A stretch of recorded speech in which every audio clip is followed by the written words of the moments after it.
So, we're here live with Pope Chrysanthemum, on his first stopover of the whirlwind Pope C Does Canada tour.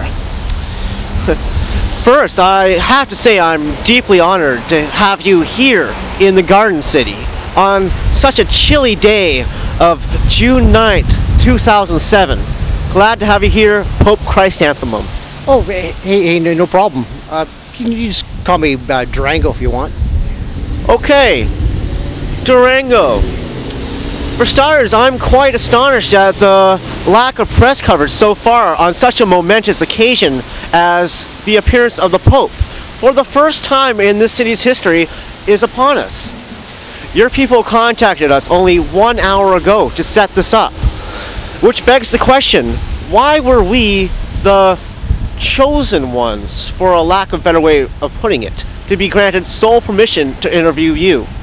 Well, basically it works out like this. We roll into town sort of unannounced, so that way no one knows which city we'll go to next. And that way, just take people by surprise, kind of thing.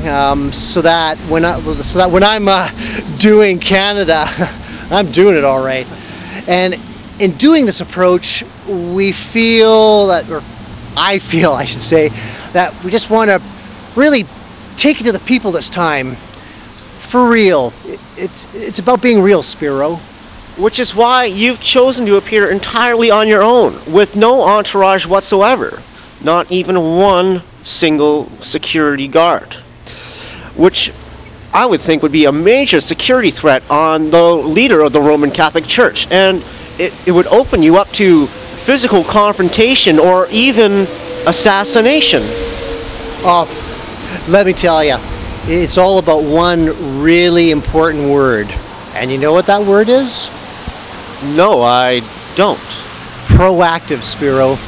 I really want to show people that I'm really, really real. Kind of a people's pope. Yeah, a people pope, you could say, yeah. That stuffy old Pope Benedict XVI, he's just way too introverted. I mean, sure, he knew what he was talking about with all that, theological stuff, I guess, but when it all came out in the wash, like, did you ever see him, like, really take it to the people? No, I didn't. Well, I agree with that guy, I suppose. Crazy.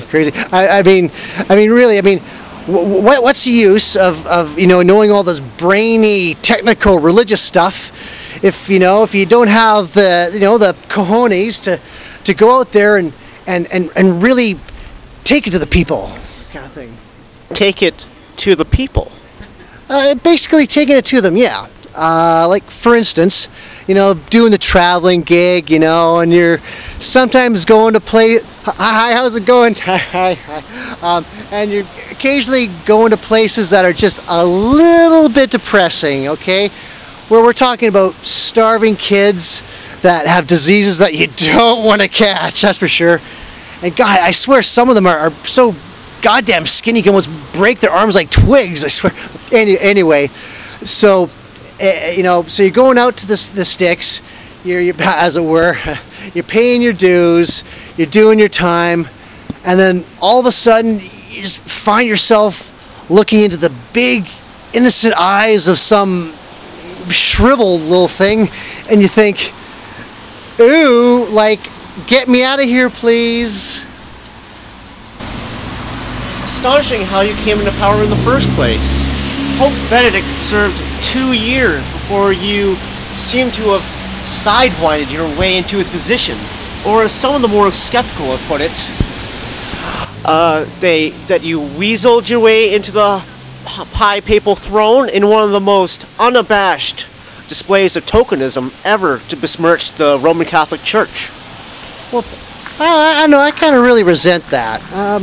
I mean, picking on me like that. I mean, I went through all the right channels and shit. The conclave, that's what they call it, the conclave, and that's how you get voted in. This time around, the Cardinals were taking a lot of guff from the Italian Illuminati, whatever.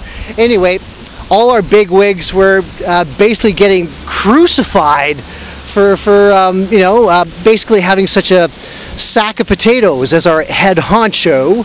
So we decided to get rid of this Ratsweiler. Just kidding. Other concerns within the Roman Catholic Church are your views, like on pro-life, pro-family, birth control, and homosexuality. You seem to be a little more lax than your predecessors. In fact, there is strong speculation among our hallowed punditocracy that you do listen to Sinead O'Connor. That's just in the hype of the moment. I don't know. Did you ever get those mornings where, I don't know, you're just feeling a little wishy-washy, I guess, and you can't decide on whether to wear those funky sort of rainbow-colored socks, like with the individual colored little toes, or just to wear regular bloody goddamn socks. I don't know. It's just like sometimes I don't know what I think. It's like, should we, let the kid have a chance at life and bring him or her to full term, or should we just fry the goddamn embryo? I mean, like, do we really have to be so rigid? I mean, hey, there's the odd cardinal who I think kind of has his head up his ass, actually, if you know what I'm saying.